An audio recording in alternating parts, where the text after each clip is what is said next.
the Mahabharata of Krishna-Dwaipayana Vyasa. Translated into English prose from the original Sanskrit text by Pratap Chandra Roy C.I.E. This free ebook has been downloaded from holybooks.com. Bhishma Parva. Section 91, Bhishma Parva continued. Sanjaya said, during the progress, O king, of that fierce battle fraught with the slaughter of great heroes, Sakuni the glorious son of Suvala rushed against the Pandavas. And so also, O monarch, Hridika son of the Satvata race, that slayer of hostile heroes rushed in that battle against the Pandava ranks. And smiling the while, several warriors on thy side with a large number of steeds consisting of the best of the Kamboja breed, as also of those born in the country of the rivers and of those belonging to Aratha and Mahi and Sindhu, and of those of Vanayu also that were white in hue, and lastly those of hilly countries surrounded the Pandava army. And so also with horses exceedingly swift, fleet as the very winds and belonging to the Titri breed, others encompassed that army. And with many horses clad in mail and decked with gold, the foremost of their class and fleet as the winds, the mighty son of Arjuna Iravat, that slayer of foes, approached the Kaurava force. This handsome and valiant son of Arjuna, named Iravat, was begotten upon the daughter of the king of the Nagas by the intelligent Partha. Her husband having been slain by Gadura, she became helpless and of cheerless soul. Childless as she was bestowed upon Arjuna by the high-souled Iravat. Partha accepted her for wife, coming to him as she did under the influence of desire. It was thus that son of Arjuna was begotten upon the wife of another. Abandoned by his wicked uncle from hatred of Partha, he grew up in the region of the Nagas protected by his mother. And he was handsome and endued with great strength, possessed of diverse accomplishments and of prowess incapable of being baffled. Hearing that Arjuna had gone to the region of Indra, he speedily went thither. And the mighty armed Iravat, possessed of prowess incapable of being baffled, approaching his sire, saluted him duly standing before him with joined hands. And he introduced himself to the high-souled Arjuna saying, I am Iravat, blessed be thou, and I am thy son, O Lord. And he reminded Arjuna of all the circumstances connected with the latter's meeting with his mother. And thereupon the son of Pandu recollected all those circumstances exactly as they happened. Embracing his son then, who resembled himself in accomplishments, Partha, in Indra's abode was filled with joy. The mighty armed Iravat then, O king, in the celestial regions was, O Bharata, joyfully commanded by Arjuna with regard to his own business in these words, when the battle takes place, assistance should be rendered by thee. Saying, Yes, O Lord, he went away. And now at the time of battle he presented himself, O king, accompanied with a large number of steeds of great fleetness and beautiful color. And those steeds, decked with ornaments of gold of various colors and exceeding fleetness, suddenly coursed over the field, O king, like swans on the bosom of the vast deep. And those steeds, falling upon thine of exceeding swiftness, struck their chests and noses against those of thine. Afflicted by their own impetus clash against thine, they suddenly fell down, O king, on the earth. And in consequence of those steeds, as also of thine occasioned by that clash, loud sounds were heard resembling what occurs at Gadura's swoop. And the rider of those steeds, O king, thus dashing against one another in that battle, began to slay one another fiercely. And during that general engagement, which was fierce and terrible, the chargers of both sides, escaping from press of battle, ran wildly away over the field. Weakened by one another's shafts, brave warriors with their horses killed under them and themselves worn out with exertion, perished fast sabring one another. Then when those cavalry divisions were thinned and a remnant only survived, the younger brothers of Suvala's son, possessed of great wisdom, rode out, O Bharata, from the Kaurava array to the van of battle, mounted on excellent chargers that resembled the tempest itself in both fleetness and the violence of their dash, and that were well trained and neither old nor young. Those 6 brothers endued with great strength, viz., Gaya, Gavaksha, Vrishava, Charmavat, Ajava, and Sukha dashed out of the mighty Kaurava array, supported by Sakuni and by their respective forces of great valor, themselves clad in mail, skilled in battle, fierce in mien and possessed of exceeding might. Breaking through that invincible cavalry division of the Pandavas, O thou of mighty arms, those Gandhara warriors who could with difficulty be vanquished, supported by a large force, desirous of heaven, longing for victory, and filled with delight, penetrated into it. Beholding them filled with joy, the valiant Airavat addressing his own warriors decked with diverse ornaments and weapons said unto them, Adopt such contrivances in consequence of which these Dhritarashtra warriors with their weapons and animals may all be destroyed. Saying, Yes, all those warriors of Airavat began to slay those mighty and invincible Dhritarashtra soldiers.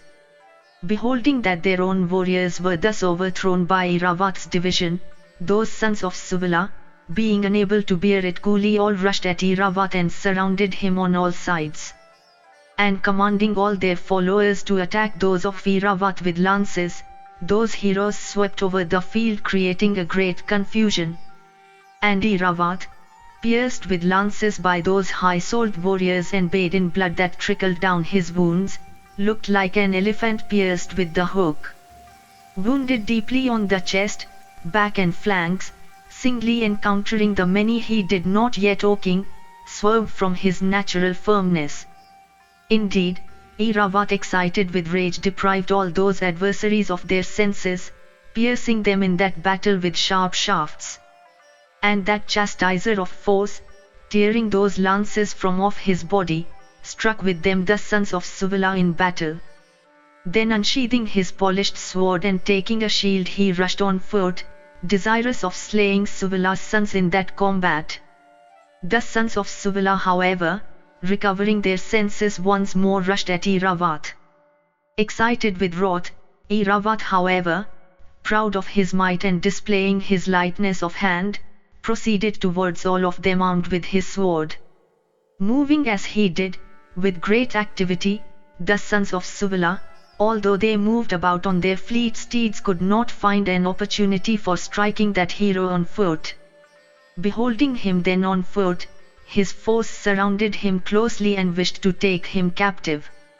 Then that crusher of foes, seeing them contiguous to himself, struck off with his sword both their right and left arms, and mangled their other limbs. Then those arms of theirs, adorned with gold and their weapons, fell down on the earth, and they themselves, with limbs mangled, fell down on the field deprived of life.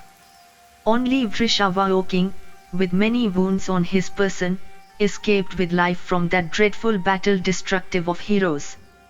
Beholding them lying on the field of battle, thy son Duryodhana, excited with wrath, said unto that Rakshasa of terrible mien, viz., Rishyashringa's son Alambusha, that great bowman versed in illusion, that chastiser of foes who bore feelings of animosity against Bhimasena in consequence of the slaughter of Vaka, these words, Behold, O hero, how the mighty son of Falguni, versed in illusion, hath done me a severe injury by destroying my forces. Thou also, O sire, art capable of going everywhere at will and accomplished in all weapons of illusion. Thou cherishest animosity also for Partha. Therefore do thou slay this one in battle. Saying, Yea, that Rakshasa of terrible mien proceeded with a leonine roar to that spot where the mighty and youthful son of Arjuna was.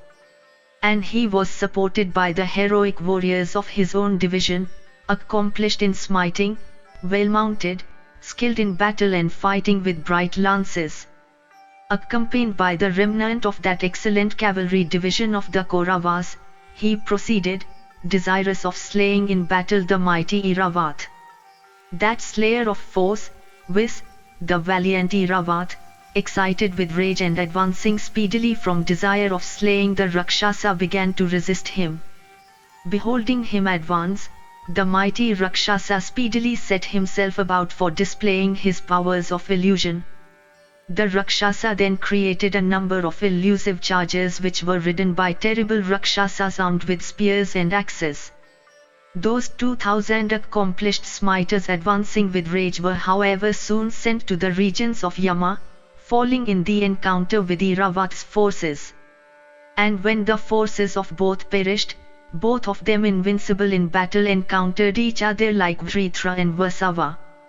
Beholding the Rakshasa, who was difficult of being vanquished in battle advancing towards him, the mighty Iravath, excited with rage began to check his onset.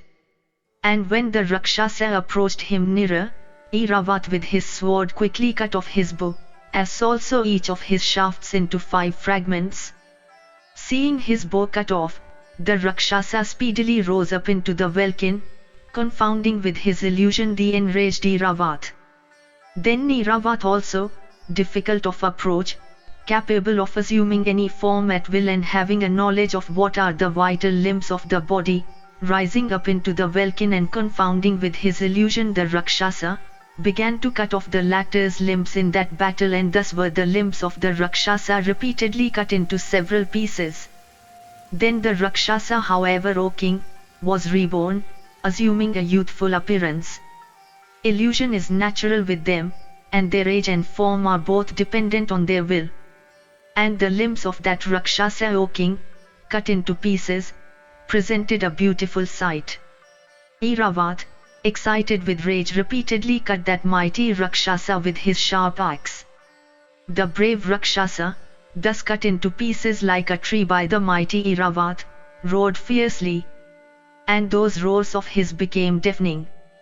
Mangled with the axe, the Rakshasa began to pour forth blood in torrents. Then Alambusha, the mighty son of Rishyasringa, beholding his foe blazing forth with energy, became infuriate with rage and himself put forth his prowess in that combat. Assuming a prodigious and fierce form, he endeavored to seize the heroic son of Arjuna, viz., the renowned Iravath. In the sight of all the combatants there present, beholding that illusion of the wicked Rakshasa in the van of battle, Iravath became inflamed with rage and adopted steps for himself, having recourse to illusion. And when that hero, never retreating from battle, became inflamed with wrath, a Naga related to him by his mother's side came to him. Surrounded on all sides in that battle by Nagas, that Naga, O king, assumed a huge form mighty as Sananta himself. With diverse kinds of Nagas, then he covered the Rakshasa. While being covered by those Nagas, that bull among Rakshasas reflected for a moment, and assuming the form of Garuda he devoured those snakes. When that Naga of his mother's line was devoured through illusion, Iravath became confounded. And while in that state, the Rakshasa slew him with his sword. Alambusha fell on the earth, Iravath's head, decked with earrings and graced with a diadem, and looking beautiful like a lotus or the moon. When the heroic son of Arjuna was thus slain by the Rakshasa, the Dhartashtra host with all the kings in it were freed from grief. In that great battle that was so fierce, awful was the carnage that occurred among both the divisions. Horses and elephants and foot soldiers entangled with one another were slain by tuskers. And many steeds and tuskers were slain by foot soldiers. And in that general engagement, bodies of foot soldiers and cars and large numbers of horses belonging both to thy army and theirs, were slain, O king, by car warriors. Meanwhile, Arjuna, not knowing that the son of his loins had been slaughtered, slew in that battle many kings who had been protecting Bhishma. And the warriors, O king, of thy army and the Srinjayas by thousands, poured out their lives as libations on the fire of battle, striking one another. And many car warriors with dishevelled hair and with swords and bows fallen from their grasp, fought with their bare arms, encountering one another. The mighty Bhishma also, with shafts capable of penetrating into the very vitals, slew many mighty car warriors and caused the Pandava army to tremble the while. By him were slain many combatants in Yudhishthira's host and many tuskers and cavalry soldiers and car warriors and steeds. Beholding, O Bharata, the prowess of Bhishma in that battle, it seemed to us that it was equal to that of Sakra himself. And the prowess of Bhimasena, as also that of Parshata, was hardly less, O Bharata, than that of Bhishma. And so also the battle fought by that great bowman Vis, Satyaki of Satvata's race, was equally fierce. Beholding however the prowess of Drona, the Pandavas were struck with fear. Indeed they thought, alone Drona can slay us with all our troops. What then should be said of him when he is surrounded by a large body of warriors who, for their bravery, are renowned over the world? Even this, O king, was what Partha said, afflicted by Drona. During the progress of that fierce battle, O bull of Bharata's race, the brave combatants of neither army forgave their adversaries. O sire, the mighty bowmen of both thy army and that of the Pandavas, inflamed with wrath, fought furiously with one another as if they were possessed by the Rakshasas and demons. Indeed, he did not see anyone in the battle which was so destructive of lives, and this was indeed considered to be a battle of the demons, to take so much life. Thus ends the 91st section in the Bhishmavada Parva of the Bhishma Parva. Section 92, Bhishmavada Parva continued.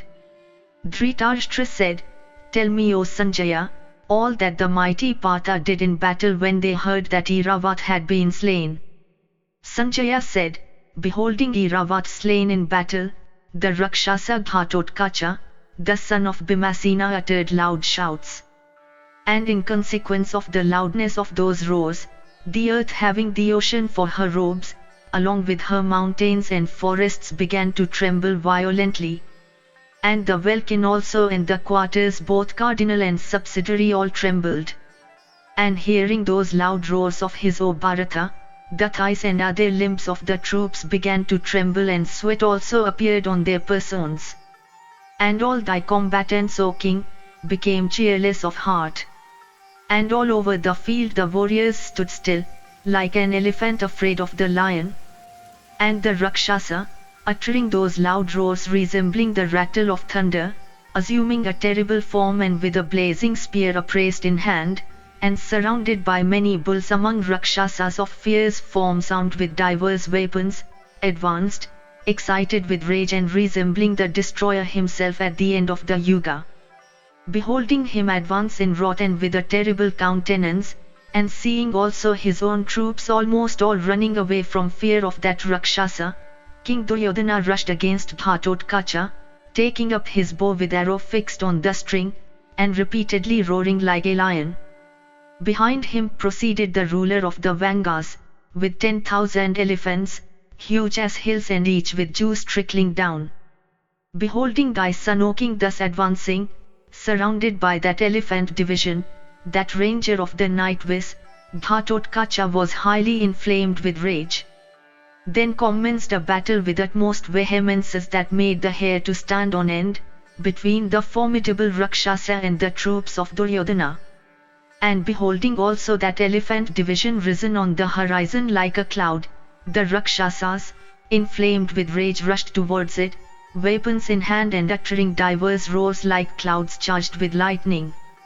With arrows and darts and swords and long shafts, as also with spears and mallets and battle axes and short arrows, they began to smite down that elephant host. And they slew huge elephants with mountain summits and large trees. While the Rakshasas slew those elephants, O king, we saw that some of them had their frontal globes smashed, some were bathed in blood, and some had their limbs broken or cut through. At last, when that elephant host was broken and thinned, Duryodhana, O king, rushed upon the Rakshasas under the influence of rage and becoming reckless of his very life.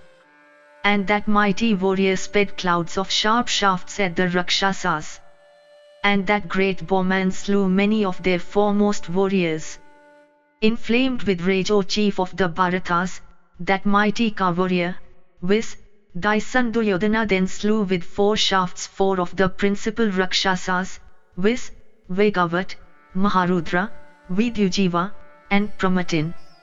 And once again, O chief of the Bharatas, that warrior of immeasurable soul sped at the Rakshasa host showers of arrows that could with difficulty be resisted. Beholding that great feat of thy son, O sire, the mighty son of Bhimasena blazed up with wrath. Drawing his large bow effulgent as the lightning, he rushed impetuously at the wrathful Duryodhana. Beholding him thus rushing like death himself commissioned by the destroyer, thy son Duryodhana, O king, shook not at all. With eyes red in anger and excited with rage, Ghatotkacha then, addressing thy son, said, I shall today be freed from the debt I owe to my sires as also to my mother, they that had so long been exiled by thy cruel self. The sons of Pandu, O king, were vanquished by thee in that match at dice. Drupada's daughter Krishna also, while ill and therefore clad in a single raiment, was brought into the assembly, and great trouble was given by thee in divers ways, O thou most wicked unto her. While dwelling also in her sylvan retreat, thy well-wisher, that wicked white, Vis, the ruler of the Sindhus, persecuted her further, disregarding my sires. For these and other wrongs, O wretch of thy race, I shall today take vengeance if thou dost not quit the field. Having said these words, Hidimva's son, drawing his gigantic bow, biting his nether lip with his teeth and licking the corners of his mouth, covered Duryodhana with a profuse shower, like a mass of clouds covering the mountain breast with torrents of rain in the rainy season. Thus ends the 92nd section in the Bhishma Parva of the Bhishma Parva. Section 93, Bhishma Parva continued. Sanjaya said, that arrowy shower, difficult of being borne by even the Danavas, King Duryodhana however quietly bore in that battle like a gigantic elephant bearing a shower from the blue.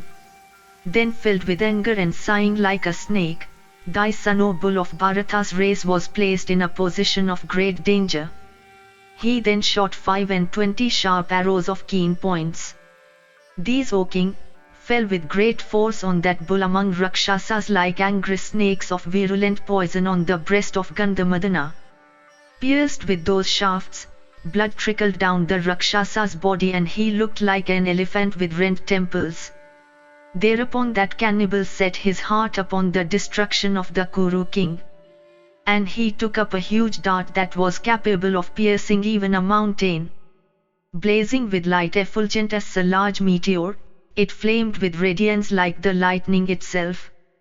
And the mighty armed Ghatotkacha, desirous of slaying thy son, raised that dart. Beholding that dart upraised, the ruler of the Vangas mounting upon an elephant huge as a hill drove towards the Rakshasa.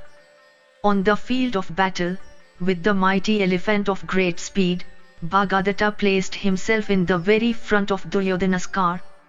And with that elephant he completely shrouded the car of thy son.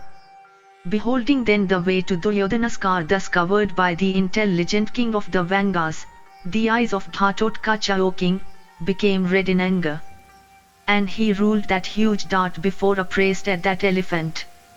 Struck, O king, with that dart hurled from the arms of Ghatotkacha, that elephant, covered with blood and in great agony, fell down and died. The mighty king of the Vangas, however, quickly jumping down from that elephant, alighted on the ground. Duryodhana then, beholding the prince of elephants slain and seeing also his troops broken and giving way, was filled with anguish. From regard, however, for a Kshatriya's duty, as also his own pride, the king, though defeated, stood firm like a hill. Filled with wrath and aiming a sharp arrow that resembled the Yuga fire in energy, he sped it at that fierce wanderer of the night. Beholding that arrow blazing as Indra's bolt thus coursing towards him, the high-souled Ghatotkacha baffled it by the celerity of his movements. With eyes red in wrath he once more shouted fiercely, frightening all thy troops, like the clouds that appear at the end of the Yuga. Hearing those fierce roars of the terrible Rakshasa, Bhishma the son of Santanu, approaching the preceptor, said these words, these fierce roars that are heard uttered by Rakshasas, without doubt indicate that Hidimva's son is battling with King Duryodhana. That Rakshasa is incapable of being vanquished in battle by any creature. Therefore, blessed be ye, go thither and protect the king. The blessed Duryodhana hath been attacked by the high-souled Rakshasa. Therefore ye chastisers of foes, even this is our highest duty. Hearing those words of the grandsire, those mighty warriors without loss of time and with the utmost speed proceeded to the spot where the king of the Kurus was. They met Duryodhana and Somadatta and Valika and Jayadratha and Kripa and Bhurisravas and Salya, and the two princes of Avanti along with Vrihadvala and Aswathaman and Vikarna, and Chitrasena and Vivinseti. And many thousands of other warriors, including all those that followed them, proceeded, desirous of rescuing thy son Duryodhana who had been hotly pressed. Beholding that invincible division, protected by those mighty warriors coming towards him with hostile intentions, that best of Rakshasas, viz., the mighty armed Ghatotkacha stood firm like the Mainaka mountain, with a huge bow in hand and surrounded by his kinsmen armed with clubs and mallets and divers other kinds of weapons. Then commenced a fierce battle, making the hair to stand on end, between those Rakshasas on the one side and that foremost of Duryodhana's divisions on the other. And the loud noise of twanging bows in that battle was heard oaking on all sides, resembling the noise made by burning bamboos. And the din produced by the weapons falling upon the coats of mail of the combatants resembled oaking the noise of splitting hills. And the lances, O monarch, hurled by heroic arms while coursing through the welkin, looked like darting snakes. Then, excited with great wrath and drawing his gigantic bow, the mighty armed prince of the Rakshasas, uttering a loud roar, cut off with a crescent-shaped arrow the preceptor's bow in a rage. And overthrowing with another broad-headed arrow the standard of Somadatta, he uttered a loud yell. And he pierced Valika with 3 shafts in the center of the chest. And he pierced Kripa with 1 arrow, and Chitrasena with 3. And with another arrow, well-armed and well-sped from his bow drawn to its fullest stretch, he struck Vikarna at the shoulder joint. Thereupon the latter, covered with gore, sat down on the terrace of his car. Then that Rakshasa of immeasurable soul, excited with rage, O bull of Bharata's race, sped at Bhurisrava's 5 and 10 shafts. These, penetrating through the latter's armor, entered the earth. He then struck the chariot of Vivinseti and Aswathaman. These fell down on the front of their cars, relinquishing the reins of the steeds. With another crescent-shaped shaft he overthrew the standard of Jayadratha bearing the device of a boar and decked with gold. And with a second arrow he cut off the latter's bow. And with eyes red in wrath he slew with 4 shafts the 4 steeds of the high-souled king of Avanti. And with another arrow, O king, well-tempered and sharp and short from his bow drawn to its fullest stretch, he pierced King Vrihadvala. Deeply pierced and exceedingly pained, the latter sat down on the terrace of his car. Filled with great wrath and seated on his car, the prince of the Rakshasas then shot many bright arrows of keen points that resembled snakes of virulent poison.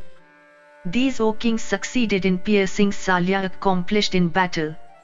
Thus ends the 93rd section in the Bhishma Parva of the Bhishma Parva.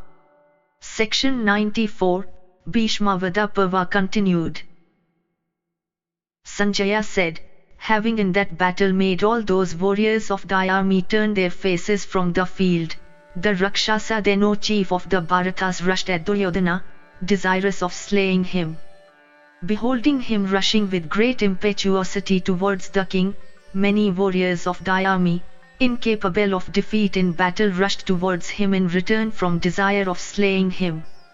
Those mighty warriors, drawing their bows that measured full 6 cubits long and uttering loud roars like a herd of lions, all rushed together against that single warrior. And surrounding him on all sides, they covered him with their arrowy showers like the clouds covering the mountain breast with torrents of rain in autumn. Deeply pierced with those arrows and much pained, he resembled then an elephant pierced with the hook. Quickly then he soared up into the firmament like Garuda. And while there he uttered many loud roars like the autumnal clouds, making the welkin and all the points of the compass, cardinal and subsidiary resound with those fierce cries. Hearing those roars of the Rakshasa, O chief of the Bharatas, King Yudhishthira then, addressing Bhima, said unto that chastiser of foes these words, "The noise that we hear uttered by the fiercely roaring Rakshasa without doubt indicates that he is battling with the mighty warriors of the Dhartashtra army. I see also that the burden has proved heavier than what that bull among Rakshasas is able to bear. The grandsire too, excited with rage, is ready to slaughter the Panchalas. For protecting them Falguni is battling with the foe. O thou of mighty arms, hearing now of these two tasks, both of which demand prompt attention, go and give succor to Hidimva's son who is placed in a position of very great danger." Listening to these words of his brother, Vrikodara with great speed proceeded, frightening all the kings with his leonine roars with great impetuosity, O king, like the ocean itself during the full of the new moon. With him followed Satyadriti and Sochiti, difficult of being vanquished in battle, and Shrinimat and Vasudhana, and the powerful son of the ruler of Kasi, and many warriors headed by Abhimanyu, as also those mighty warriors, viz., the sons of Draupadi, and the valiant Kshatradeva and Kshatradaman and Nila, the ruler of the Low Countries at the head of his own forces. And these surrounded the son of Hidimva with a large division of cars for aiding him. And they advanced to the rescue of Ghatotkacha, that prince of the Rakshasas with the 6,000 elephants, always infuriate and accomplished in smiting. And with their loud leonine roars and the clatter of their car wheels, and with the tread of their horses' hoofs, they made the very earth to tremble. Hearing the din of those advancing warriors, the faces of thy troops, who were filled with anxiety in consequence of their fear of Bhimasena, became pale. Leaving Ghatotkacha then, they all fled away. Then commenced in that part of the field a dreadful battle between those high-souled warriors and thine, both of whom were unretreating. Mighty warriors, hurling divers kinds of weapons, chased and smote one another. That fierce battle, striking terror into the hearts of the timid, was such that the different classes of combatants became entangled with one another. Horses engaged with elephants and foot soldiers with warriors. And challenging one another, O king, they engaged in the fight. And in consequence of that clash of cars, steeds, elephants and foot soldiers, a thick dust appeared, raised by the car wheels and the tread of those combatants and animals. And that dust, thick and of the color of reddish smoke, shrouded the field of battle. And the combatants were unable to distinguish their own from the foe.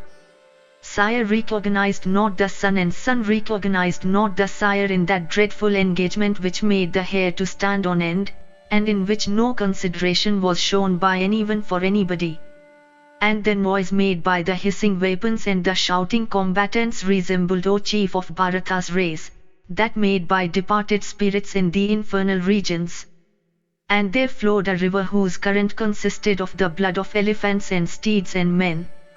And the hair of the combatants formed its weeds and moss. And in that battle heads falling from the trunks of men made a loud noise like that of a falling shower of stones. And the earth was strewn with the headless trunks of human beings, with mangled bodies of elephants and with the hacked limbs of steeds. And mighty warriors chased one another for smiting one another down, and hurled divers kinds of weapons. Steeds, urged by their riders and falling upon steeds, dashed against one another and fell down deprived of life. And men, with eyes red in wrath, rushing against men and striking one another with their chests, smote one another down. And elephants, urged by their guides against hostile elephants, slew their compeers in that battle with the points of their tusks. Covered with blood in consequence of their wounds and decked with standards on their backs, elephants were entangled with elephants and looked like masses of clouds charged with lightning. And some amongst them mounted by others with the points of their tusks, and some with their frontal globes split with lances, ran hither and thither with loud shrieks like masses of roaring clouds. And some amongst them with their trunks lopped off, and others with mangled limbs, dropped down in that dreadful battle like mountains shorn of their wings. Other huge elephants, copiously shedding blood from their flanks ripped open by compeers, looked like mountains with liquefied red chalk running down their sides after a shower. Others, slain with shafts or pierced with lances and deprived of their riders, looked like mountains deprived of their crests. Some amongst them, possessed by wrath and blinded with fury in consequence of the juice trickling down their temples and cheeks, and no longer restrained with the hook, crushed cars and steeds and foot soldiers in that battle by hundreds. And so steeds, attacked by horsemen with bearded darts and lances, rushed against their assailants as if agitating the points of the compass. Car warriors of noble parentage and prepared to lay down their lives, encountering car warriors fought fearlessly, relying upon their utmost might. The combatants, O king, seeking glory or heaven, struck one another in that awful press, as if in a marriage by self-choice. During however that dreadful battle making the hair stand on end, the Dhartashtra troops generally were made to run their backs on the field. Thus ends the 94th section in the Bhishma Parva of the Bhishma Parva. Section 95, Bhishma Parva continued. Sanjaya said, beholding his own troops slain, King Duryodhana then excited with wrath rushed towards Bhimasena, that chastiser of foes. Taking up a large bow whose effulgence resembled that of Indra's bolt, he covered the son of Pandu with a thick shower of arrows. And filled with rage, and aiming a sharp crescent-shaped shaft winged with feathers, he cut off Bhimasena's bow. And that mighty car warrior, noticing an opportunity, quickly aimed at his adversary a whetted shaft capable of riving the very hills. With that shaft, that mighty armed warrior struck Bhimasena in the chest. Deeply pierced with that arrow and exceedingly pained, and licking the corners of his mouth, Bhimasena of great energy caught hold of his flagstaff decked with gold. Beholding Bhimasena in that cheerless state, Ghatotkacha blazed up with wrath like an all-consuming conflagration. Then many mighty car warriors of the Pandava army, headed by Abhimanyu and with wrath generated in their bosoms, rushed at the king shouting loudly.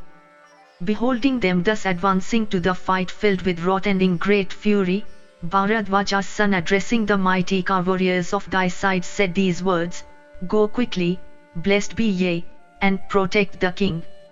Sinking in an ocean of distress, he is placed in a situation of great danger. These mighty car warriors of the Pandava army, these great bowmen, placing Bhimasena at their head, are rushing towards Duryodhana, shooting and hurling divers kinds of weapons, resolved upon winning success, uttering terrible shouts and frightening the kings on your side. Hearing these words of the preceptor, many warriors of thy side headed by Somadatta rushed upon the Pandava ranks. Kripa and Burisravas and Salya, and Droha's son and Vivingseti and Chitrasena and Vikarna, and the ruler of the Sindhus and Vrihadvala, and those two mighty bowmen, viz., the two princes of Avanti, surrounded the Kuru king. Advancing only 20 steps, the Pandavas and the Dhartashtras began to strike, desirous of slaughtering each other. The mighty armed son of Bharadwaja also, having said those words unto the Dhartashtra warriors, stretched his own large bow and pierced Bhima with 26 arrows. And once again that mighty car warrior speedily covered Bhimasena with a shower of arrows like a mass of clouds dropping torrents of rain on the mountain breasts in the rainy season. That mighty bowman Bhimasena, however, of great strength, speedily pierced him in return with 10 shafts on the left side. Deeply pierced with those arrows and exceedingly pained, O Bharata, the preceptor, enfeebled as he is with age, suddenly sat down on the terrace of his car, deprived of consciousness.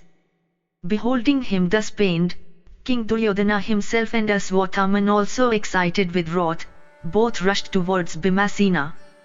Beholding those two warriors advance, each like Yama as he shows himself at the end of the Yuga, the mighty armed Bhimasena, quickly taking up a mace and jumping down from his car without loss of time, stood immovable like a hill with that heavy mace resembling the very club of Yama appraised in battle. Beholding him with mace thus appraised and looking on that account like the crested Kailasa, both the Kuru king and Drona's son rushed towards him.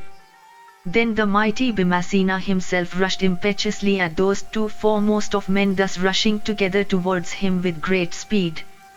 Beholding him thus rushing in fury and with terrible expression of face, many mighty car warriors of the Kaurava army speedily proceeded towards him. Those car warriors headed by Bharadwaja's son, impelled by the desire of slaughtering Bhimasena hurled at his breast divers kinds of weapons, and thus all of them together afflicted Bhima from all sides. Beholding that mighty car warrior thus afflicted and placed in a situation of great peril, many mighty car warriors of the Pandava army, headed by Abhimanyu, and prepared to lay down dear life itself, rushed to the spot, desirous of rescuing him. The heroic ruler of the low country, the dear friend of Bhima, viz. Nila, looking like a mass of blue clouds rushed at Drona's son filled with wrath. A great bowman, Nila always desired an encounter with Drona's son. Drawing his large bow, he pierced the son of Drona with many winged arrows, like Sakra in days of old, O king, piercing the invincible Danava Viprachiti, that terror of the celestials who, moved by anger, frightened the three worlds by his energy. Pierced after the same way by Nila with his well-shot arrows winged with feathers, Drona's son, covered with blood and exceedingly pained, was filled with wrath. Drawing then his large bow of twang loud as the roar of Indra's thunder, that foremost of intelligent persons set his heart upon the destruction of Nila. Aiming then a few bright shafts of broad heads and sharpened by the hands of their forger, he slew the four steeds of his adversary and overthrew also his standard. And with the seventh shaft he pierced Nila himself in the chest. Deeply pierced and exceedingly pained, he sat down on the terrace of his car. Beholding King Nila, who looked like a mass of blue clouds in a swoon, Ghatotkacha, filled with wrath and surrounded by his kinsmen, rushed impetuously towards Drona's son, that ornament of battle. Similarly many other Rakshasas, incapable of being easily defeated in battle, rushed at Aswathaman. Beholding then that Rakshasa of terrible mien coming towards him, the valiant son of Bharadwaja impetuously rushed towards him. Filled with wrath he slew many Rakshasas of formidable visage, that is, those wrathful ones amongst them who were in Ghatotkacha's van. Beholding them repulsed from the encounter by means of the shafts shot from the bow of Drona's son, Bhimasena's son Ghatotkacha of gigantic size was filled with rage. He then exhibited a fierce and awful illusion.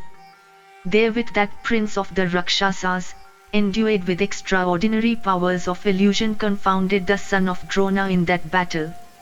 Then all thy troops, in consequence of that illusion, turned their backs upon the field.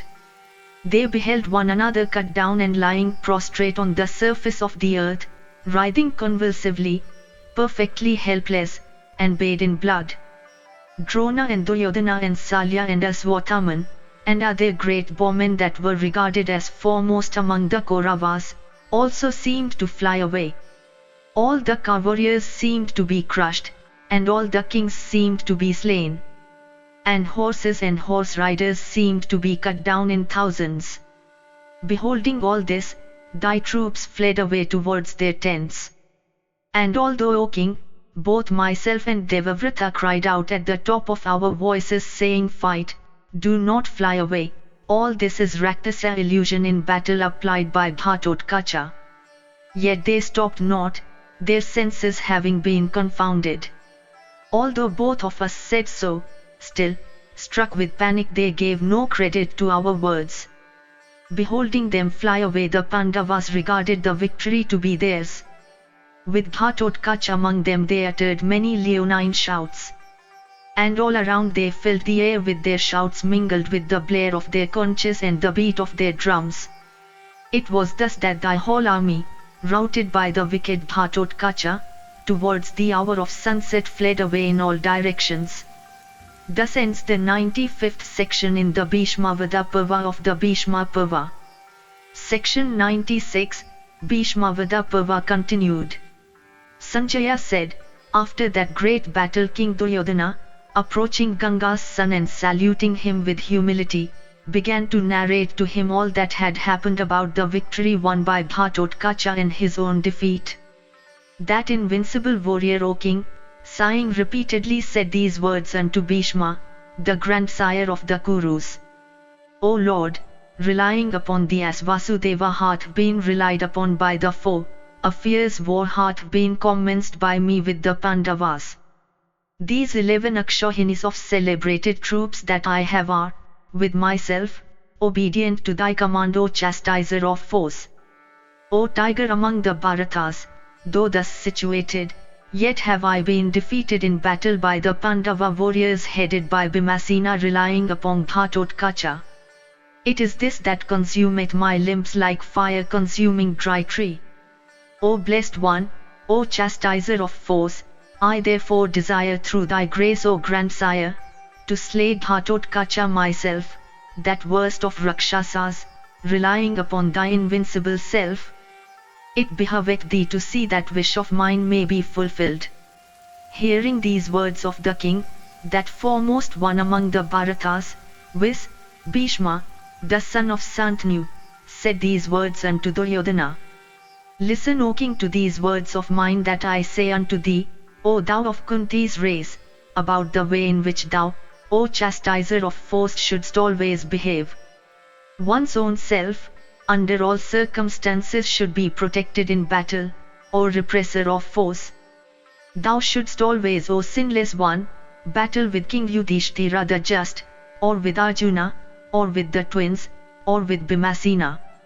Keeping the duty of a king before himself, a king striketh a king.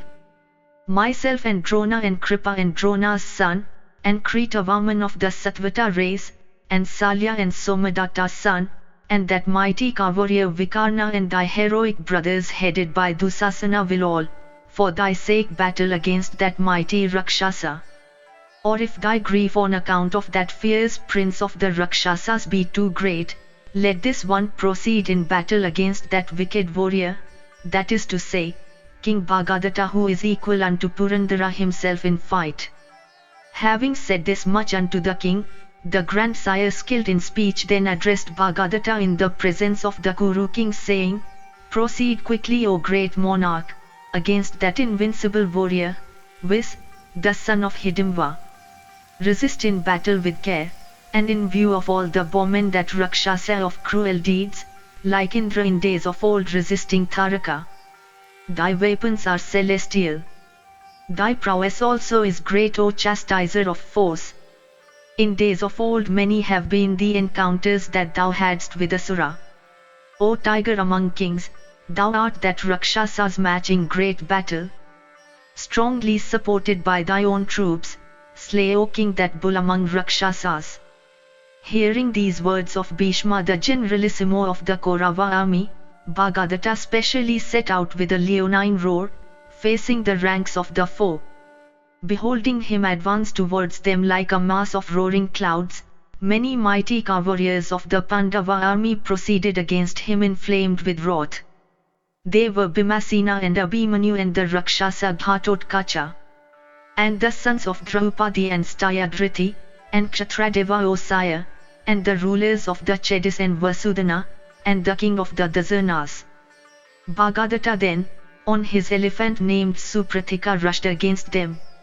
Then commenced a fierce and awful battle between the Pandavas and Bhagadatta, that increased the population of Yama's kingdom. Shafts of terrible energy and great impetuosity, shot by warriors, fell, O king, on elephants and cars. Huge elephants with rent temples and trained to fight by their guides, approaching fell upon one another fearlessly. Blind with fury in consequence of the temporal juice trickling down their bodies and excited with rage, attacking one another with their tusks resembling stout bludgeons, they pierced one another with the points of those weapons. graced with excellent tails and ridden by warriors armed with lances, steeds urged by those riders fell fearlessly and with great impetuosity upon one another. And foot soldiers attacked by bodies of foot soldiers with darts and lances fell down on the earth by hundreds and thousands. And car warriors upon their cars, slaughtering heroic adversaries in that battle by means of barbed arrows and muskets and shafts, uttered leonine shouts. And during the progress of the battle, making the hair to stand on end, that great bowman, viz. Bhagadatta rushed towards Bhimasena on his elephant of rent temples and with juice trickling down in 7 currents, and resembling on that account, a mountain with as many rillets flowing down its breast after a shower. And he came, O sinless one, scattering thousands of arrows from the head of Supratika, whereon he stood like the illustrious Purandara himself, on his Airavata. King Bhagadatta afflicted Bhimasena with that arrowy shower like the clouds afflicting the mountain breast with torrents of rain on the expiry of summer.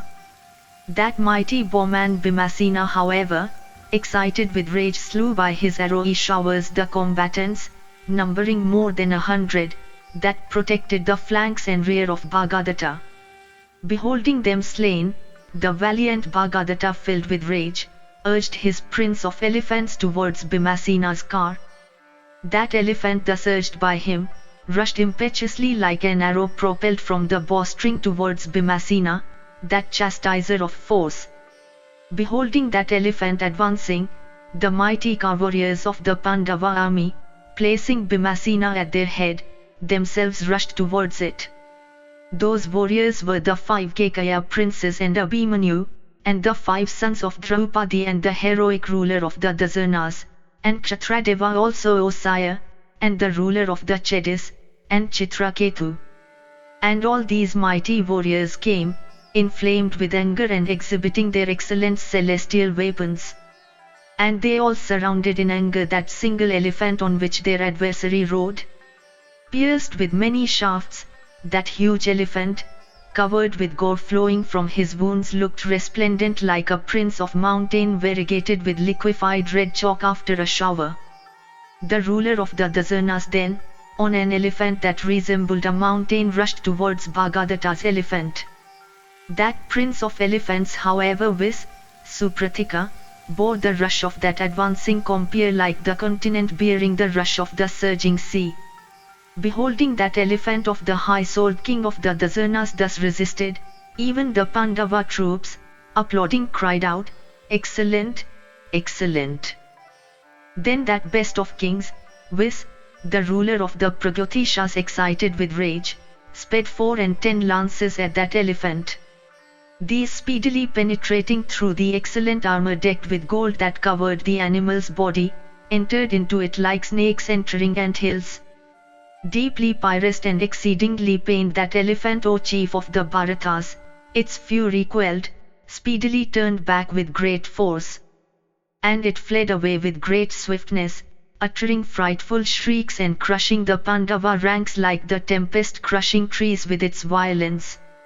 After that elephant was thus vanquished, the mighty car warriors of the Pandava army, uttering loud leonine shouts, approached for battle. Placing Bhima at their head, they rushed at Bhagadatta, scattering divers kinds of arrows and divers kinds of weapons. Hearing the fierce shouts, O king, of those advancing warriors, swelling with rage and vengeance, that great bowman Bhagadatta, filled with rage and perfectly fearless, urged his own elephant. That prince of elephants then thus urged with the hook and the toe, soon assumed the form of the all-destructive Samvata fire that appears at the end of the Yuga. Crushing crowds of cars and hostile compeers and steeds with riders in that battle, it began, O king, to turn hither and thither. Filled with rage, it also crushed foot soldiers by hundreds and thousands. Attacked and agitated by that elephant, that large force of the Pandavas shrank in dimensions, O king, like a piece of leather exposed to the heat of fire. Beholding then the Pandava array broken by the intelligent Bhagadatta, Ghatotkacha of fierce mien, O king, with blazing face and eyes red as fire, filled with rage rushed towards him. Assuming a terrible form and burning with wrath, he took up a bright dart capable of riving the very hills. Endued with great strength, he forcibly hurled that dart that emitted blazing flames from every part, desirous of slaying that elephant. Beholding it coursing towards him with great impetuosity, the ruler of the Pragyotishas sped at it a beautiful but fierce and sharp arrow with a crescent head. Possessed of great energy, he cut off that dart with that arrow of his. Thereupon that dart, decked with gold, thus divided in twain, dropped down on the ground like the bolt of heaven, hurled by Indra, flashing through the welkin. Beholding that dart of his adversary, O king, divided in twain and fallen on the ground, Bhagadatta took up a large javelin furnished with a golden staff and resembling a flame of fire in effulgence, and hurled it at the Rakshasa, saying, "Wait, wait." Seeing it coursing towards him like the bolt of heaven through the welkin, the Rakshasa jumped up and speedily seizing it uttered a loud shout. And quickly placing it against his knee, O Bharata, he broke it in the very sight of all the kings. All this seemed exceedingly wonderful. Beholding that feat achieved by the mighty Rakshasa, the celestials in the firmament with the Gandharvas and the Munis were filled with wonder. And the Pandava warriors also, headed by Bhimasena, filled the earth with cries of, "Excellent! Excellent!" Hearing, however, those loud shouts of the rejoicing Pandavas, that great bowman, viz., the valiant Bhagadatta, could not bear it coolly. Drawing his large bow, whose effulgence resembled that of Indra's bolt, he rode with great energy at the mighty warriors of the Pandava army, shooting at the same time many bright arrows of great sharpness and possessed of the effulgence of fire. And he pierced Bhima with 1 arrow and the Rakshasa with 9. And he pierced Abhimanyu with 3 and the Kekaya brothers with 5. And with another straight arrow shot from his bow drawn to its fullest stretch, he pierced in that battle the right arm of Kshatradeva. Thereupon the latter's bow with arrow fixed on the bowstring dropped down from his hand. And he struck the 5 sons of Draupadi with 5 arrows. And from wrath he slew the steeds of Bhimasena. And with 3 shafts winged with feathers, he cut down Bhimasena's standard bearing the device of a lion. And with 3 other shafts he pierced Bhima's charioteer. Deeply pierced by Bhagadatta in that battle and exceedingly pained, Vaizoka thereupon, O chief of the Bharatas, sat down on the terrace of the car. Then, O king, that foremost of car warriors, viz., Bhima, thus deprived of his car, quickly jumped down from his large vehicle, taking up his mace. Beholding him with mace upraised and looking like a crested hill, all thy troops, O Bharata, became filled with great fear. Just at this time that son of Pandu, who had Krishna for his charioteer, O king, slaughtering the foe on all sides as he came, appeared at that spot where those tigers among men, those mighty warriors Bhimasena and Ghatotkacha, sire and son, were engaged with the ruler of the Pragyotishas. Beholding his brothers, those mighty warriors engaged in battle, that son of Pandu quickly commenced to fight, profusely scattering his shafts, O chief of the Bharatas. Then that mighty warrior, viz., King Duryodhana, speedily urged on a division of his troops abounding with cars and elephants. Towards that mighty division of the Kauravas, thus advancing with impetuosity, Arjuna of white steeds rushed with great impetuosity. Bhagadatta also upon that elephant of his, O Bharata, crushing the Pandava ranks, rushed towards Yudhishthira. Then commenced a fierce battle between Bhagadatta, O sire, and the Panchalas, the Srinjayas and the Kekayas with upraised weapons. Then Bhimasena, in that battle, told both Kesava and Arjuna in detail about the slaughter of Iravath as it had occurred. Thus ends the 96th section in the Bhishma Parva of the Bhishma Parva. Section 97, Bhishma Parva continued. Sanjaya said, hearing that his son Iravath had been slain, Dhananjaya was filled with great grief and sighed like a snake. And addressing Vasava in the midst of battle, he said these words, "Without doubt, the high-souled Vidura of great wisdom had before seen with his mind's eye this awful destruction of the Kurus and the Pandavas. It was for this that he forbade King Dhritarashtra. In this battle, O slayer of Madhu, many other heroes have been slain by the Kaurava, and many amongst the Kauravas have similarly been slain by ourselves. O best of men, for the sake of wealth vile acts are being done. Fie upon that wealth for the sake of which such slaughter of kinsmen is being perpetrated. For him that hath no wealth, even death would be better than the acquisition of wealth by the slaughter of kinsmen. What, O Krishna, shall we gain by slaying our assembled kinsmen?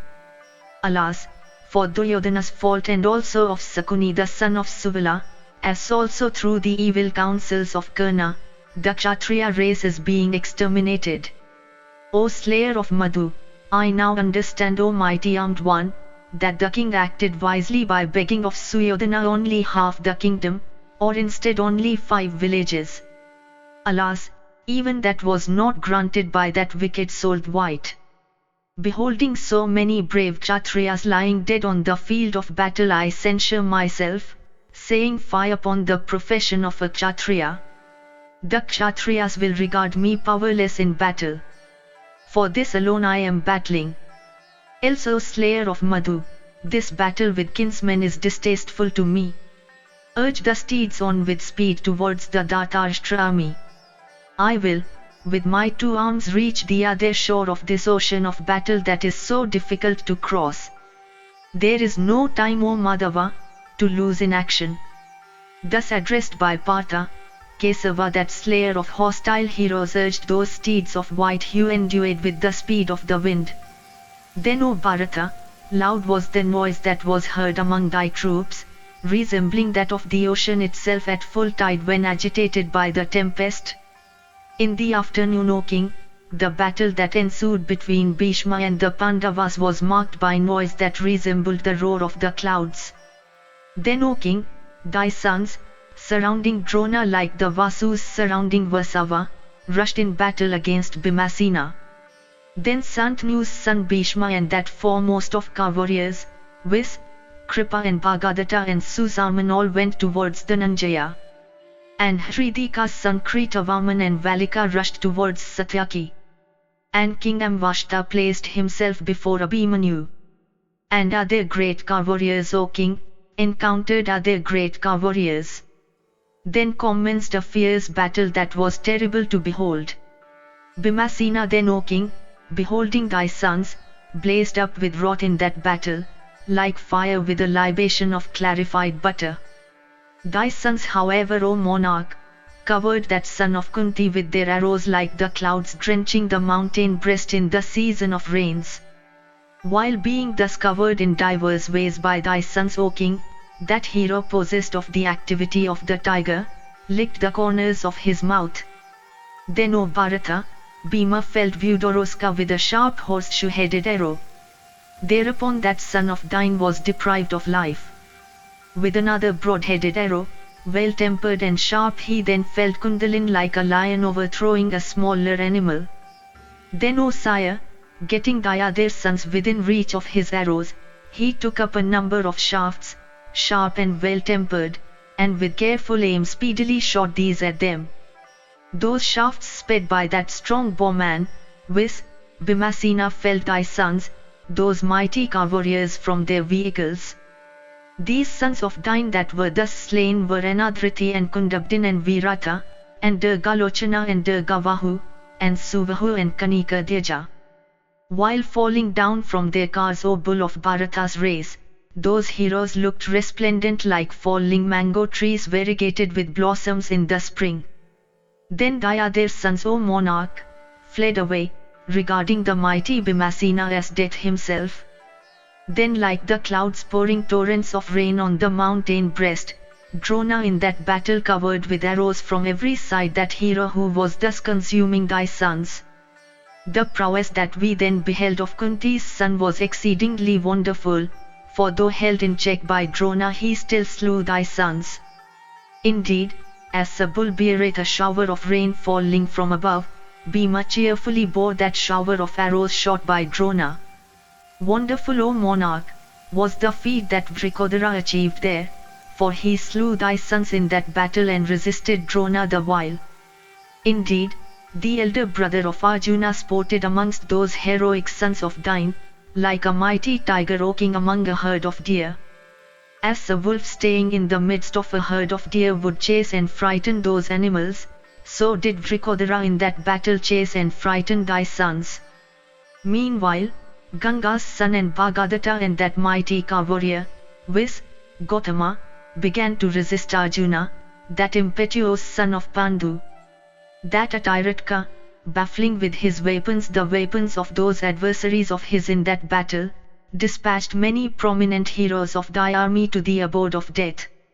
Abhimanyu also, with his shafts deprived that renowned and foremost of warriors, viz. King Amvashta of his car. Deprived of his car and about to be slain by the celebrated son of Subhadra, that king quickly jumped down from his car in shame and hurled his sword in that battle at the high-souled Abhimanyu. Then that mighty monarch got up on the car of Hridika's son. Conversant with all movements in battle, Subhadra's son, that slayer of hostile heroes, beholding that sword coursing towards him baffled it by the celerity of his movements. Seeing that sword thus baffled in that battle by Subhadra's son, loud cries of, "Well done! Well done!" were, O king, heard among the troops. Other warriors headed by Dhrishtadyumna battled with thy troops, while thy troops also all battled with those of the Pandavas. Then, O Bharata, fierce was the engagement that took place between thine and theirs, that combatants smiting one another with great force and achieving the most difficult feats. Brave combatants, O sire, seizing one another by the hair, fought using their nails and teeth and fists and knees, and palms and swords and their well-proportioned arms. And seizing one another's clutches, they dispatched one another to the abode of Yama. Sire slew son, and son slew sire. Indeed, the combatants fought with one another, using every limb of theirs.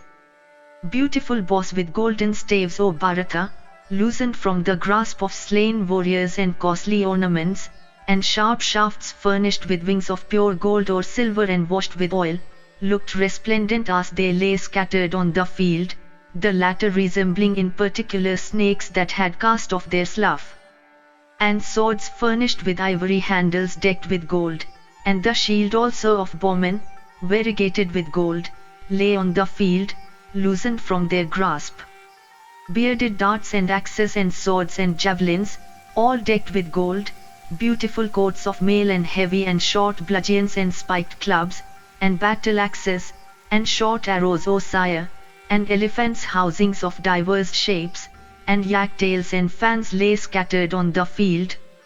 And mighty warriors lay on the field with divers kinds of weapons in their hands or beside them, and looking alive though the breath of life had gone. And men lay on the field with limbs shattered with maces and heads smashed with clubs, or crushed by elephants, steeds, and cars. And the earth, strewn in many places with the bodies of slain steeds, men, and elephants, looked beautiful, O king, as if strewn with hills. And the field of battle lay covered with fallen darts and swords and arrows and lances and scimitars and axes and bearded darts and iron crows and battle axes, and spiked clubs and short arrows and satagnis and bodies mangled with weapons. And, O slayer of foes, covered with blood, warriors lay prostrate on the field, some deprived of life and therefore in the silence of death, and others uttering low moans. And the earth strewn with those bodies, presented a variegated sight. And strewn with the arms of strong warriors smeared with sandal paste and decked with leathern fences and bracelets, with tapering thighs resembling the trunks of elephants, and with fallen heads, graced with gems attached to turbans and with earrings of large-eyed combatants, O Bharata, the earth assumed a beautiful sight. And the field of battle overspread with blood, dyed coats of mail and golden ornaments of many kinds, looked exceedingly beautiful as if with scattered fires of mild flames.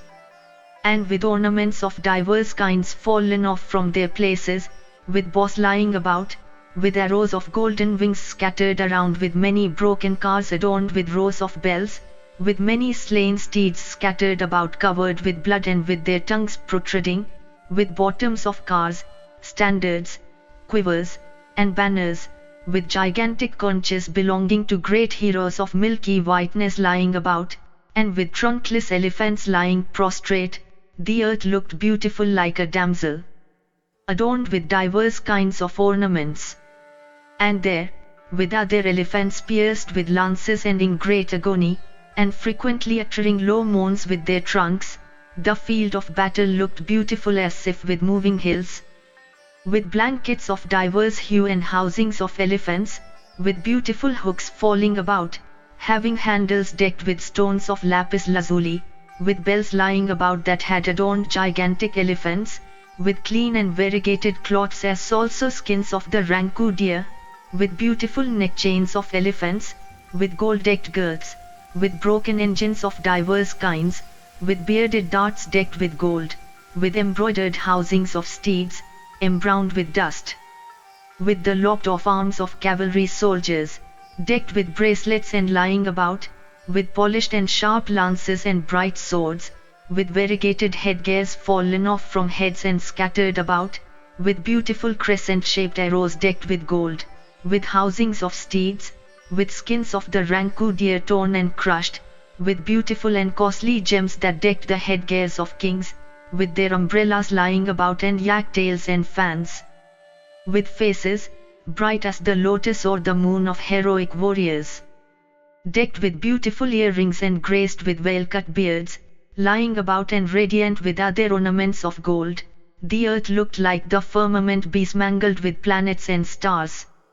Thus, O Bharata, the two armies, viz., thine and theirs, encountering each other in battle, crushed each other. And after the combatants had been fatigued, routed and crushed, O Bharata, dark night set in and the battle could no longer be seen. Thereupon both the Kurus and the Pandavas withdrew their armies, when that awful night of pitchy darkness came. And having withdrawn their troops, both the Kurus and the Pandavas took rest for the night, retiring to their respective tents. Thus ends the 97th section in the Bhishma Parva of the Bhishma Parva. Section 98, Bhishma Parva continued. Sanjaya said, Then King Duryodhana and Sakuni the son of Suvala, and thy son Dusasana and the invincible Suta's son Karna meeting together, consulted in the following way.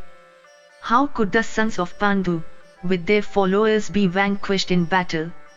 Even this was the subject of their consultation.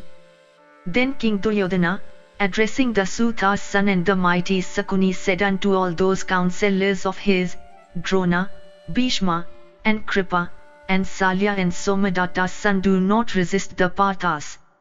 I do not know what the cause is of such conduct of theirs. Unslain by any of these, the Pandavas are destroying my forces. Therefore, O Karna, I am becoming weaker in strength and my weapons also are being exhausted. I am deceived by the heroic Pandavas, they that are incapable of being vanquished by the very gods. Doubt filleth my mind as to how indeed I shall succeed in smiting them in battle. Unto the king who said so, O great monarch, the Suta's son answered, Do not grieve, O chief of the Bharata. Even I will do what is agreeable to thee. Let Santanu's son Bhishma soon withdraw from the great battle. After Ganga's son will have withdrawn from the fight and laid aside his weapons, I will slay the Parthas along with all the Somakas, in the very sight of Bhishma. I pledge my truth, O king. Indeed, Bhishma every day showeth mercy towards the Pandavas. He is besides incapable of vanquishing those mighty warriors. Bhishma is proud of showing his prowess in battle. He is again very fond of fight. Why, O sire, will he therefore vanquish the assembled Pandavas, for then the battle will be over? Therefore, repairing without delay to the tent of Bhishma, solicit that old and reverend senior to lay aside his weapons. After he will have laid aside his weapons, O Bharata, think the Pandavas as already slain with all their friends and kinsmen, O king, by myself alone. Thus addressed by Karna, thy son Duryodhana then said unto his brother Dusasana these words, See, O Dusasana, that without delay that all who walk in my train be dressed. Having said these words, O monarch, the king addressed Karna saying, having caused Bhishma, that foremost of men, to consent to this, I will without delay come to thee, O chastiser of foes. After Bhishma will have retired from the fight, thou wilt smite the foe in battle. Then thy son, O monarch, set out without delay, accompanied by his brothers, like he of 100 sacrifices accompanied by the gods. Then his brother Dusasana caused that tiger among kings, endued besides with the prowess of a tiger, to mount on his horse, graced with bracelets, with diadem on head and adorned with other ornaments on his arms. O king, thy son shone brightly as he proceeded along the streets, smeared with fragrant sandal paste of the hue of the bundi flower and bright as burnished gold, and clad in clean vestments and proceeding with the sportive gait of the lion. Duryodhana looked beautiful like the sun of brilliant radiance in the firmament. And as that tiger among men proceeded towards the tent of Bhishma, many mighty bowmen, celebrated over the world, followed him behind. And his brothers also walked in his train, like the celestials walking behind Vasava. And others, foremost of men, mounted upon steeds, and others again on elephants, O Bharata, and others on cars, surrounded him on all sides. And many amongst those that wished him well, taking up arms for the protection of his royal self, appeared there in large bodies like the celestials surrounding Sakra in heaven. The mighty chief of the Kurus, adored by all the Kauravas, thus proceeded, O king, towards the quarters of the renowned son of Ganga. Ever followed and surrounded by his uterine brothers, he proceeded, often raising his right arm, massive and resembling the trunk of an elephant and capable of resisting all force. And with that arm of his, he accepted the regards that were paid to him from all sides by bystanders who stood raising towards him their joined hands. And he heard as he journeyed, the sweet voices of the natives of diverse realms. Of great fame, he was eulogized by bards and eulogists. And in return that great king paid his regards unto them all. And many high-souled persons stood around him with lighted lamps of gold, fed with fragrant oil. And surrounded with golden lamps, the king looked radiant like the moon, attended by the blazing planets around him. And attendants with headgears decked with gold, having canes and jariharas in hand, softly caused the crowd all around to make way. The king then, having reached the excellent quarters of Bhishma, alighted from his horse, and arrived at Bhishma's presence. That ruler of men saluted Bhishma and then sat himself down on an excellent seat that was made of gold, beautiful throughout and overlaid with a rich coverlet. With hands joined, eyes bathed in tears and voice choked in grief, he then addressed Bhishma saying, Taking thy protection, this battle, O slayer of foes, we ventured to vanquish the very gods and the asuras with Indra at their head. What shall I say therefore of the sons of Pandu, heroic though they be, with their kinsmen and friends? Therefore, O son of Ganga, it behoveth thee, O Lord, to show me mercy. Slay the brave sons of Pandu like Mahendra slaying the Danavas.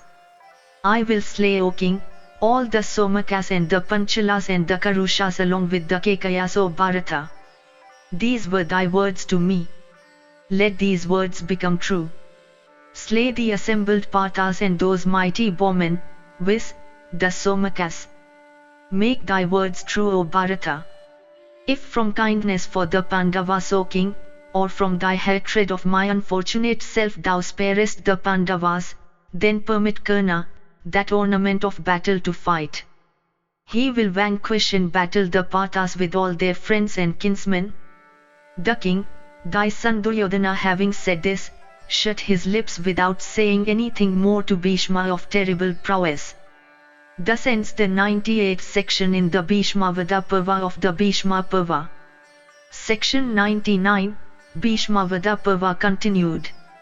Sanjaya said, the high-souled Bhishma, deeply pierced with wordy daggers by thy son, became filled with great grief.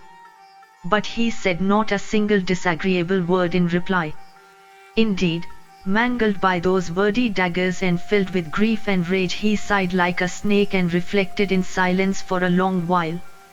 Raising his eyes then, and as if consuming from wrath the world with the celestials, the Asuras and the Gandharvas, that foremost of persons conversant with the world then addressed thy son and said unto him these tranquil words, Why, O Duryodhana, dost thou pierce me thus with thy wordy daggers? I always endeavour to the utmost of my might to achieve, and do achieve what is for thy good. Indeed, from desire of doing what is agreeable to thee I am prepared to cast away my life in battle. The Pandavas are really invincible. When the brave son of Pandu gratified Agni in the forest of Khandava, having vanquished Sakra himself in battle, even that is a sufficient indication. When, O mighty armed one, the same son of Pandu rescued thee while thou wert being led away a captive by the Gandharvas, even that is a sufficient indication. On that occasion, O Lord, thy brave uterine brothers had all fled, as also Radha's son of the Suta caste. That rescue therefore by Arjuna is a sufficient indication.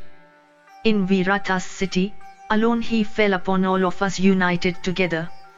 That is a sufficient indication. Vanquishing in battle both Drona and myself excited with rage, he took away our robes. That is a sufficient indication. On that occasion of old, of the Caesar of Kin, he vanquished that mighty bowman the son of Drona and Saradvat also. That is a sufficient indication. Having vanquished Karna also, who is very boastful of his manliness, he gave the latter's robes unto Uta. That is a sufficient indication. The son of Pritha defeated in battle the Nivatakavachas, who were incapable of defeat by Vasava himself. That is a sufficient indication. Who indeed is capable of vanquishing in battle the son of Pandu by force, him that hath for his protector the protector of the universe, armed with conch, discus, and mace. Vasudeva is possessed of infinite power and is the destroyer of the universe. He is the highest Lord of all, the God of gods, the supreme soul and eternal. He hath been variously described, O king, by Narada and other great rishis. In consequence of thy folly, however, O Suyodhana, thou knowest not what should be said and what should not. The man on the point of death beholdeth all trees to be made of gold. So thou also, O son of Gandhari, seest everything inverted. Having provoked fierce hostilities with the Pandavas and the Srinjayas, fight now thyself with them in battle. Let us see thee act like a man. As regards myself, I will, O tiger among men, slay all the Somakas and the Panchalas assembled together, avoiding Sikhundin alone. Slain by them in battle, I will go to Yama's abode, or slaying them in battle I will give thee joy. Sikhundin was born in Drupada's palace as female at first. She became a male in consequence of the grant of a boon. After all, however, she is Sikhundini. Him I will not slay even if I have to lose my life, O Bharata. She is the same Sikhundini that the Creator had first made her. Pass the night in happy sleep, O son of Gandhari. Tomorrow I will fight a fierce battle, about which men will speak as long as the world lasts. Thus addressed by him, thy son, O monarch, came away. And saluting his senior with a bow of the head, he came back to his own tent. Coming back, the king dismissed his attendants. And soon then that destroyer of foes entered his abode. And having entered his tent, the monarch passed the night in sleep. And when the night dawned, rising up, the king ordered all the royal warriors, saying, Draw up the forces. Today Bhishma, excited with wrath, will slay all the Somakas. Hearing those copious lamentations of Duryodhana in the night, Bhishma regarded them, O king, as commands to himself.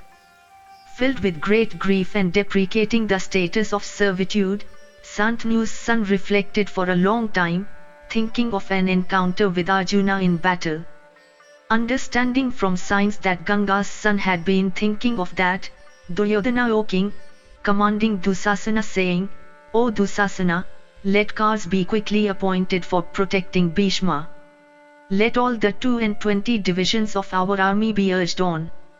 That hath now come about which we had been thinking for a series of years, viz., the slaughter of the Pandavas with all their troops, and the acquisition by ourselves of the kingdom. In this matter I think the protection of Bhishma is our foremost duty. Protected by us, he will protect us and slay the Pathas in battle. Of cleansed soul, he said unto me, I will not slay Sikhandini. He was a female before, O king, and therefore should be avoided by me in battle. The world knoweth, O thou of mighty arms, that from desire of doing good to my father I formerly gave up a swelling kingdom. I will not therefore slay in battle, O foremost of men, any female, or anybody that was a female before. This that I tell thee is true. This Sikhandin, O king, was first born a female. Thou hast heard that story. She was born as Sikhandini after the manner I told thee before the battle began. Taking her birth as a daughter, she hath become a man.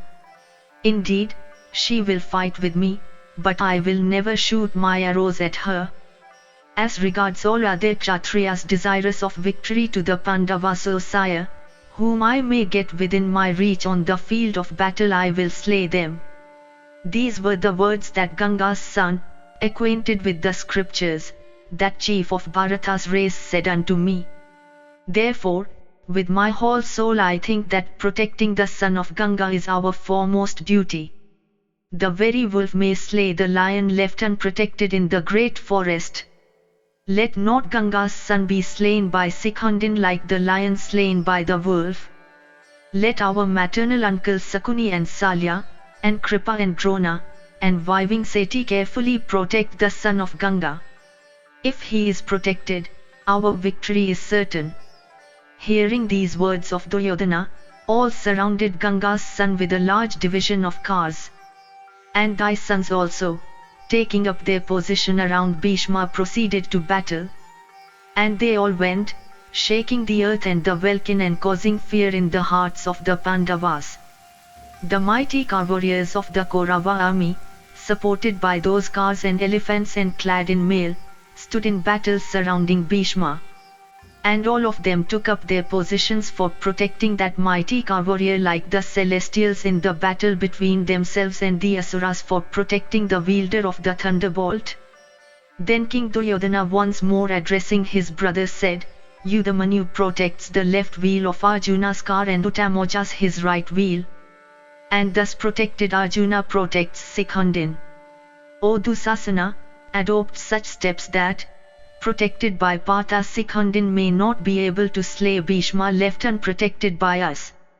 Hearing these words of his brother, thy son Dusasana, accompanied by the troops, advanced for battle, placing Bhishma in the van.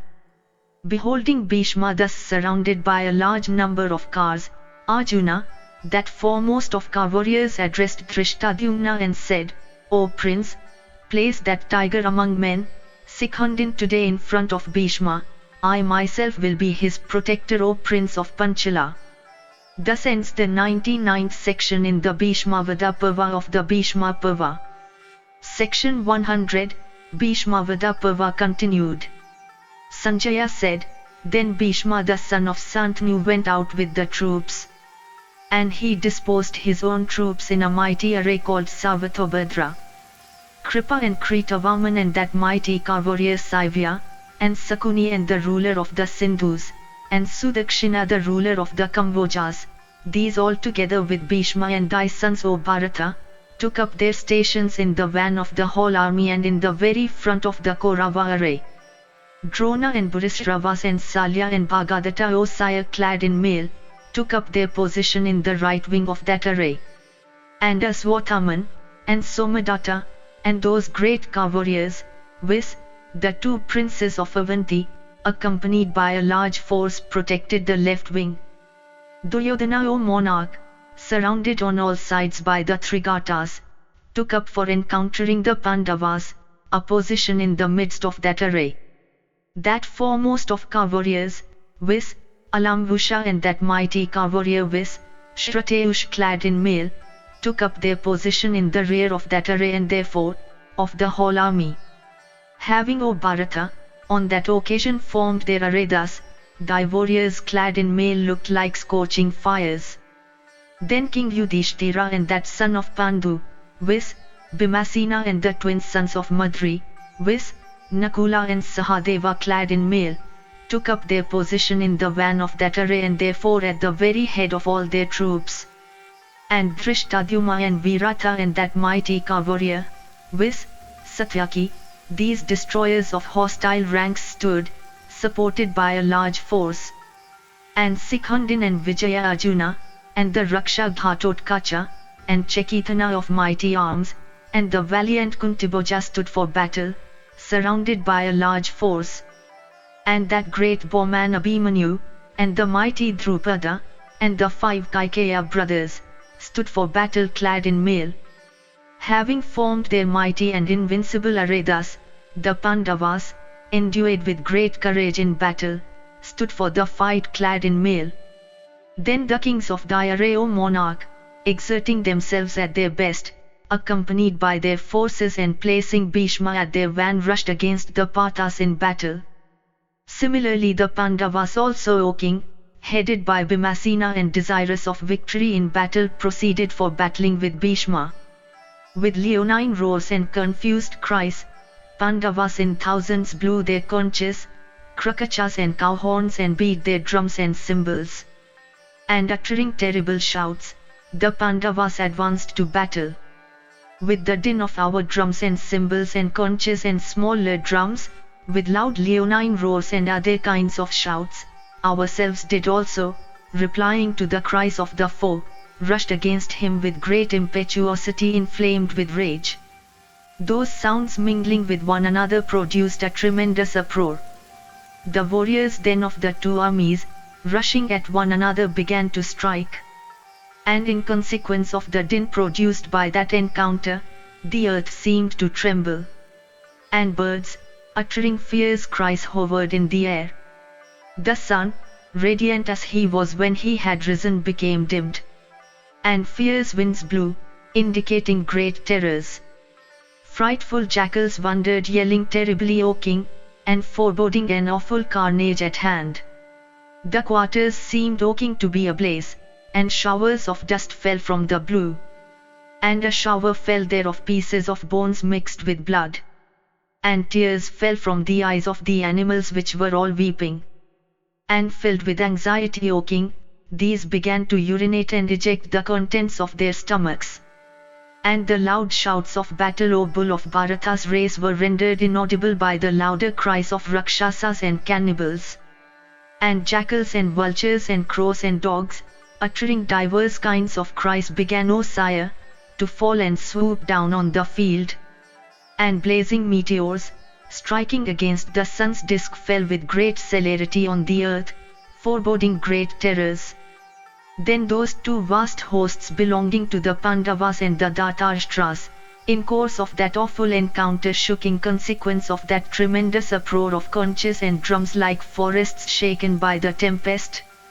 And the noise made by the two armies, both of which abounded with kings, elephants, and steeds, and which encountered each other in an evil hour, resembled the noise made by oceans tossed by the tempest. Thus ends the 100th section in the Bhishma Parva of the Bhishma Parva.